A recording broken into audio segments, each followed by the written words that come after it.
नमस्कार, मैं हूं आपके साथ इस्तियाक अहमद और आप देख रहे हैं आर्य न्यूज। स्वागत है आपका मध्य प्रदेश और छत्तीसगढ़ के खास बुलेटिन में। रुक करेंगे खबरों की तरफ। धान खरीद के मुद्दे पर राज्य सरकार एक बार फिर संकट में और इसके समाधान के लिए हर स्तर पर कोशिशें शुरू हो गई है और मुख्यमंत्री भूपेश बघेल ने प्रधानमंत्री नरेंद्र मोदी को पत्र लिखकर समस्याओं के समाधान का आग्रह किया और अब कहा जा रहा है कि बात नहीं बनी तो मुख्यमंत्री अपने मंत्रियों के साथ प्रधानमंत्री से मिलने जाएंगे। और मुख्यमंत्री भूपेश बघेल ने कहा कि केंद्र सरकार ने ही जूट कमिश्नर का पद क्रिएट किया है और उसी के माध्यम से सभी राज्यों के जूट बारदानों की आपूर्ति होती है और हमने उससे डिमांड की है।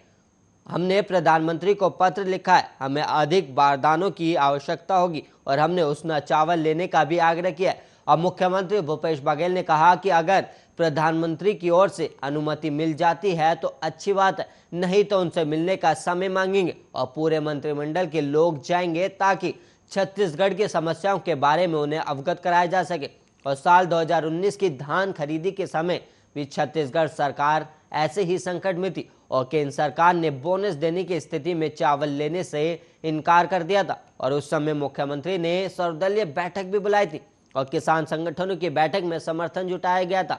और चौतरफा समर्थन जुटाने के बाद सरकार ने केंद्र से बातचीत जारी रखी और कई दौर की चर्चाओं के बाद केंद्र सरकार ने सशर्त अनुमति दी और मुख्यमंत्री भूपेश बघेल ने धान खरीदी से जुड़े मुद्दे पर राज्य के कांग्रेस और बीजेपी सांसदों को पत्र भी लिखा है और मुख्यमंत्री ने सत्र के दौरान छत्तीसगढ़ के किसानों और उसना राइस मिल के मजदूरों का मुद्दा उठाने का आग्रह किया और उन्होंने उम्मीद जताई है कि प्रदेश के सांसद 3.25 करोड़ लोगों की आशा और आकांक्षाओं को पूरा करने का प्रयास करेंगे।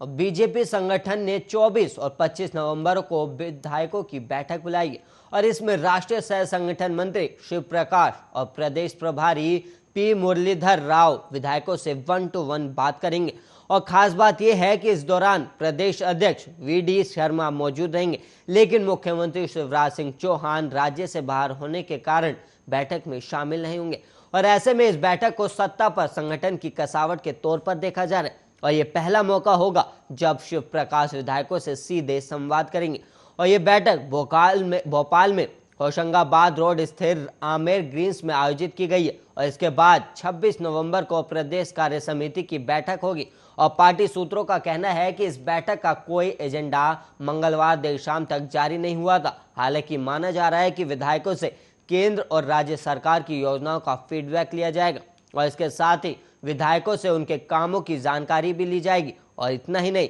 पिछले बैठक में दिए गए निर्देशों का कितना पालन हुआ इस बारे में भी पूछा जाएगा। और पार्टी से मिली जानकारी के अनुसार बुधवार 24 नवंबर को ग्वालियर, चंबल, जबलपुर, सागर, रीवा और शहडोल संभाग के विधायक शामिल होंगे और गुरुवार को भोपाल, होशंगाबाद, उज्जैन और इंदौर संभाग के विधायकों को बुलाया गया और इस दौरान विधायकों से ये भी जानकारी ली जाएगी कि उनके क्षेत्र में स्थानीय मुद्दे क्या हैं और पार्टी कहां पर कमजोर है और इसमें सुधार कैसे किया जाए। और वहीं आपको बता दें कि कोरोना महामारी के चलते अब तक वर्चुअल बैठकों का दौर चला है और अब कार्य समिति की ये एक्चुअल बैठक होने वाली है और इस एक दिवसीय बैठक में 4 सत्र होंगे और इस बैठक को आगामी समय में होने वाले नगरीय निकाय और पंचायत चुनाव के लिहाज से महत्वपूर्ण माना जा रहा है और इससे पहले राजगढ़ में 8 सितंबर को वर्चुअल बैठक भी हुई थी और इस बैठक में सिर्फ 55 पदाधिकारियों के साथ उपचुनाव और ओबीसी आरक्षण को लेकर रणनीति बनाई गई थी।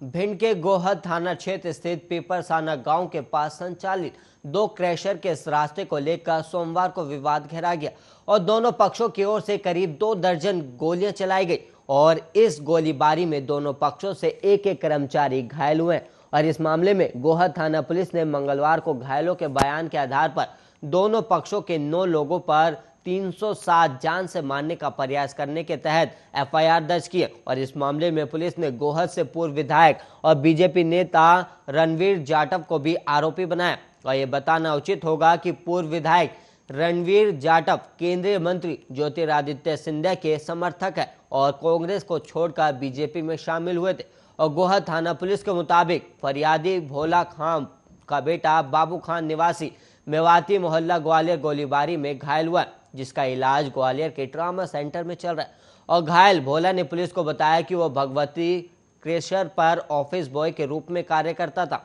और उसने पुलिस को बताया कि सोमवार को जब वो सब्जी लेने के लिए जा रहा था तभी क्रेशर से कुछ दूरी पर राजेश दुबे, प्रतीक खंडेलवाल, गुल्लू सिकरवार और रुपेंद्र आ गए और ये 4 पहिया वाहन से उतरे और गाली गलौज करते हुए गोलियां चलाने लगे और इसी दौरान एक गोली मेरे दाहिने हाथ को छूकर निकल गई। इसके बाद मैंने अपने 4 पहिया वाहन के पीछे छिपक कर अपनी जान बचाई और इसके बाद मेरे एक साथ मुझे उपचार के लिए ग्वालियर लेकर आया। और इसी तरह से सैनिक कॉलोनी निवासी भानु के बेटे सुशील सिकरवार भी इस घटना में घायल हुआ है और पुलिस को भानु सिकरवार ने बताया कि वो श्रीजी क्रेशर के कर्मचारी, जब वो एलएनटी मशीन के साथ क्रेशर पर जा रहा था तभी रामलखन गुर्जर, जोगा गुर्जर और पूर्व विधायक रणवीर जाटव, रामलखन जाटव, चेतन गुप्ता ने घेर के फायरिंग की और इस घटना में मेरे कमर के पीछे गोली आकर लगी और इस घटना के बाद मेरे साथ दूसरे सहयोगी की मदद से ग्वालियर आकर उपचार के लिए भर्ती हुआ